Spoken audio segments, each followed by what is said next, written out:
Welcome to Backyard Chicken Chats. I'm your host, Anna Mackenzie, chicken lover, gardener, photographer. I'm a city girl, but I have a secret. I've always been fascinated by chickens.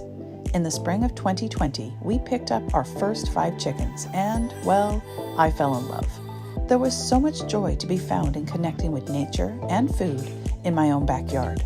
I quickly realized that I wasn't the only urban gal joining this growing movement. Together, let's peek into the backyards of some fabulous women chicken owners around Victoria and see what owning chickens is all about. Food security, connecting with nature, community, and yes, even some chick therapy. Hi, I'm Anna from Backyard Chicken Chats. Today, I'm visiting with my friend Helena. Helena's family has 7 chickens, 5 children, and a backyard full of fun. Let's go have a chat with Helena about her garden and her chickens. Helena! Hi, Anna. Thank you so much for having me over today. Welcome. Helena, thank you so much for having us to your beautiful backyard. Spring has sprung back here. It's gorgeous. Tell me how you got into owning chickens, Helena. Oh, well, I think the chickens were just sort of part of that step to get chickens kind of came from building a vegetable garden and really enjoying taking full advantage of our yard and feeling like we had the space. The kids were really little and we just thought it would be fun to kind of add to that food production with chickens. So that's how it came about. Completely. Yeah. Now, you have an amazing family. Tell me how many kids you have and who else lives here with you. Yeah, well, my husband, Luke, who's awesome, and then our 5 kids. So we kind of, 4 boys, and then our littlest is a girl. So they range in age from 13 to 5, and it's kind of an epic brood. Lots of life, all the full spectrum of life. Completely. You Yeah. must be a very busy mama then. How do you have time to do garden, chickens, family life, children? Oh, there's not enough time. No one has enough time. Luke does a lot with the chickens. Yeah. So I'd say that kind of the upkeep, he does a lot of kind of the dirty work. But the garden, the yard, the chickens, kind of the whole thing is my peaceful place. That is where I kind of find solace. And oftentimes the kids will be inside, Mom, and I'm crouched in the back or hiding in the, well, I'm not hiding, but maybe a little in the greenhouse, pruning the tomatoes or whatever. That's a place where I can just come and listen to the birds. It's beautiful, trying to cultivate beauty and a space where my soul can kind of rest. Yeah. That's a wonderful way to describe it, actually. A Yeah, place do for you your think so? soul to rest. I think Yeah. so. There's Yeah. been a few times I've been hiding in the chicken run. Yeah. Mine's quite large, so I can sit in there and just Yeah. listen to the chickens and play in my Yeah. garden, and Yeah. it makes me feel like I get very much back to, I don't know, to nature, Yeah. to who I was as a little girl. Oh yeah. The nostalgia part. Yeah. The nostalgia part is big. I think for many people who kind of cultivate a sense of place in the piece of nature that they have, kind of creating, for me that was important, creating a sense of place where visitors walk in, and I mean, it's not about me and what I've created, but they walk in and they feel, oh wow, this is a lovely place to be in, and they feel their souls being recharged a little, and a little bit of wonder in nature, and a little bit of wonder in the animals, and children visiting and inviting them to feed the chickens, and they're just the wonder in their eyes, or like, okay, let's go see if there's any eggs, and that's like their favorite thing to do of kids who visit. Isn't that the most fun? I mean, like you, my children are quite used to the chickens now, but the visiting children, they're just fascinated by, oh my goodness, the eggs and the different colors and the chickens, and it's really fun. Yeah. So did you know anything about chickens before you got them? Oh, I'm trying to remember. That's like a few children ago, and my memory isn't great about how much I knew. I did take a course when my first son was like a baby. I was like, I'm going to get out of the house and I'm going to take a course on permaculture gardening. And a big thing about permaculture is kind of just kind of a circle of sustainability. So I did learn about that kind of cycle in that little evening course that I took. And I have found it fairly straightforward. Like, reading blogs, or it's easy to Google something if there seems to be a problem coming up. Yeah. Or, I remember the first year in the fall when they lost their feathers and the egg production went down, like, oh, okay, what's going on here? And kind of that problem solving. And yeah, I find that really interesting. It is. I think we definitely learn as we go with them. Did you get them from little baby wee chicks, or did you? Yeah, it was really interesting. We were fortunate enough to get them from a family who had raised them from chicks, the first flock. So we now have our second flock, but the first flock, this family couldn't keep their chickens any longer. And so they were passing them along to another family. So which was us. So perfect. We kind of inherited these lovely chickens, one of whom is still with us. Amazing. Yeah. How old do you figure she is then? It must be like about 10 years old. Wow. Yeah, I think that's old for a chicken. That is old for a chicken. I think it's quite old. Yes. I think it may be older than that. I think it may be closer to 11. But and then the others, we got 2020, so 3 years old. And those we got when they were ready to lay. Okay. It was a time when the kids were at home, and I didn't feel like I could take on the raising them from chicks. But that is something I think is a next step. Like when this flock seems to be dwindling, then I would. Have you done that? I haven't done the chicks because I was more concerned that would I end up with boys and what would I have to do if that happened. But I think it's great for the kids to be able to learn. Is that part of, for you, like the children learning about the garden and where food comes from? And you clearly have a lot of beautiful space here where I'm guessing delicious food will be grown in the summer. Yes, for sure. That was a big motivation for getting the chickens as well, was the kids learning where their food comes from and kind of not taking for granted the people who produce so much of our food as well. Or just, we had told them actually that we would maybe cook one of the chickens when they were done laying, which we haven't done yet. Okay, how did they take that news out of interest? They were so excited. They were so excited.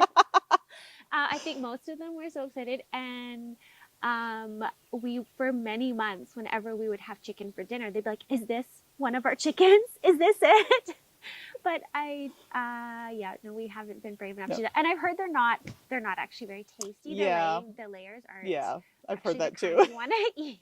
But just kind of, being thankful for the animals who produce our food and the farmers who take care of them and the farmers who produce our food. And with the vegetables, the kids will, like, they have a favorite variety of tomato, and I think that's so special. I remember as a child, I don't know if you have memories like this, but eating a tomato off the vine in August or July, it was warm, I was eating it like an apple, and watching my kids kind of create those same memories is really fun to pass on those exposures and experiences. And completely. Yeah. I think it's wonderful we get to show our children how to grow food and where it can come from.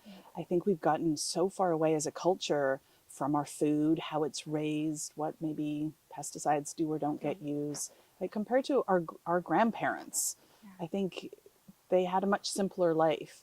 What are your thoughts on that for your garden and your children and what you grow here, Helena? As a society, like you say, we have become so distant from kind of an expert class of people who do make our food, and I have so much respect for them, but it's so distinct and the boundaries are so great. I remember the moment that I learned that I could grow broccoli in my backyard.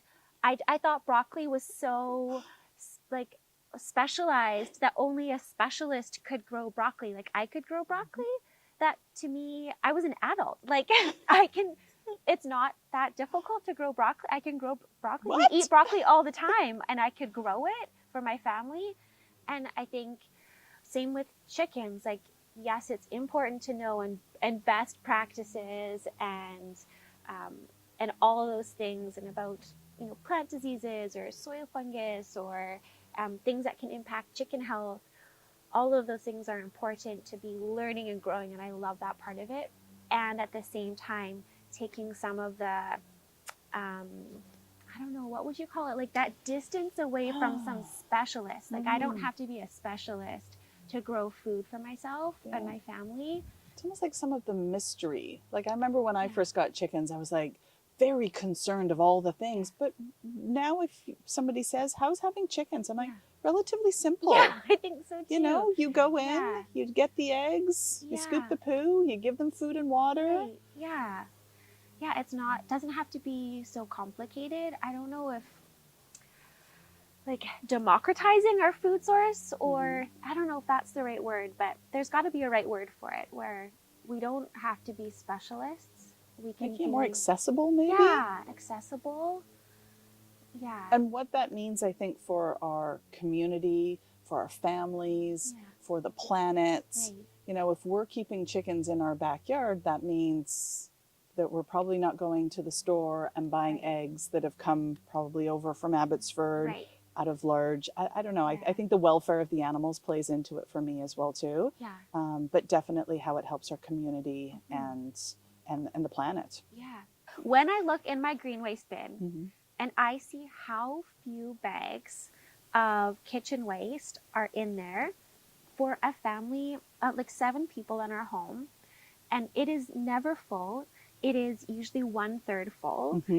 And so much of our food waste can go right back into the chickens, who then provide us with compost that goes into the compost bins, that goes back and like onto the garden beds after a time. And just that whole cycle is incredibly rewarding, and I don't just feel good. Yes, completely. It does. Completely. It does feel good. And yeah, the garlic, how much, you know, most of the garlic in the stores comes from China or California, has to be shipped in a truck or a boat. I don't know how. And I can just grow it fairly simply and pop it in the ground in November, and it's ready in June or July. Like that's very straightforward and, like you said, very accessible for many, many people.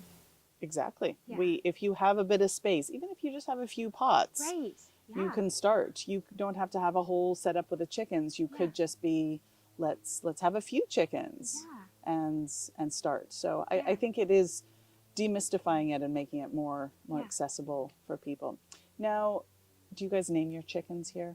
The original chicken has a name, and the rest of them have various names, including like Twinkle Star and Princess Peach.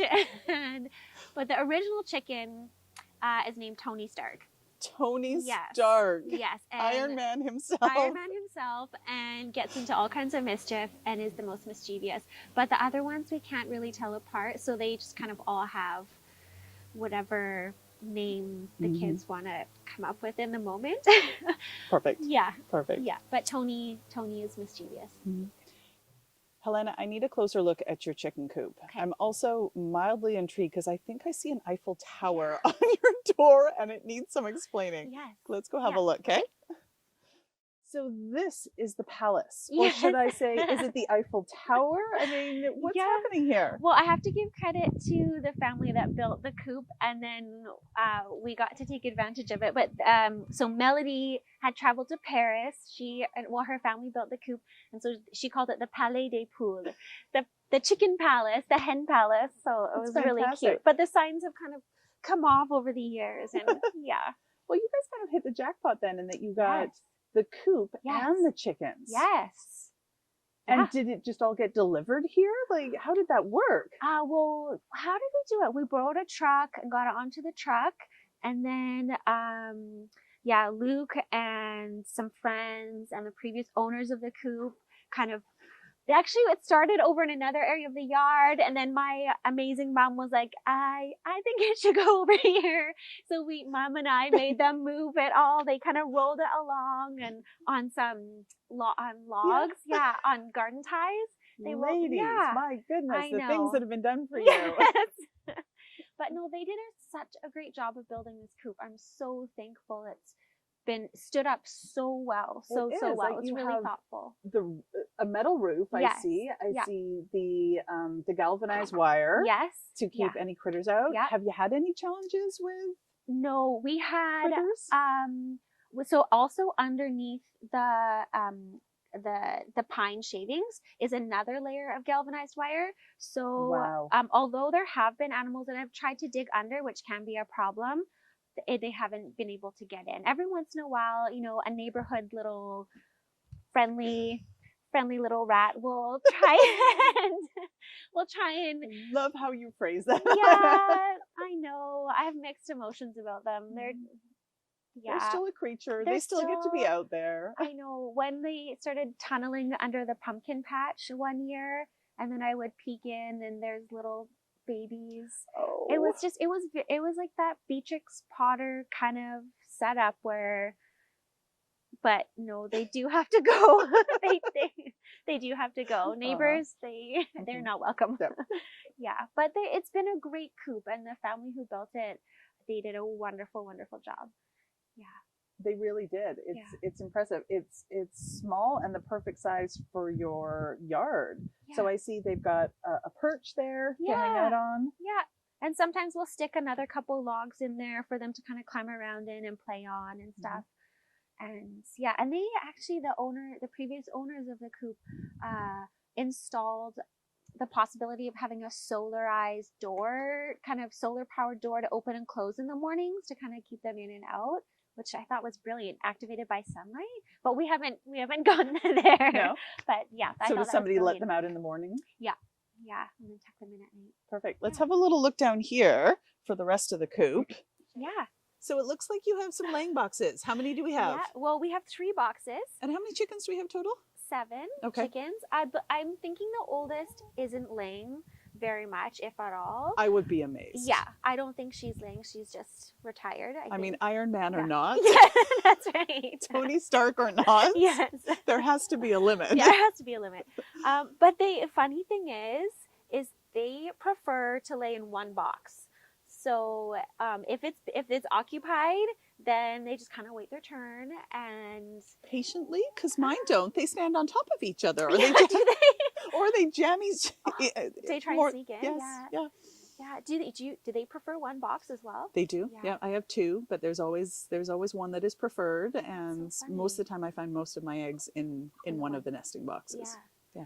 Sometimes this spring, they've been laying beside the food little station in there. Yeah. So I don't know. Maybe it's cozy over there. Maybe. I don't know. Maybe. But they're so funny. So do you come out each day to collect your eggs? Yeah, the kids usually get to it first. Mm-hmm. They love it. It's just that real life Easter egg hunt. So they usually come out first and get the eggs, but should I look at Sure. See what we've got in there today. There you go. Yeah, there's an egg. Pretty clean, because it's all nice and clean in there. That's always the best part, when they're clean. It is. And love it.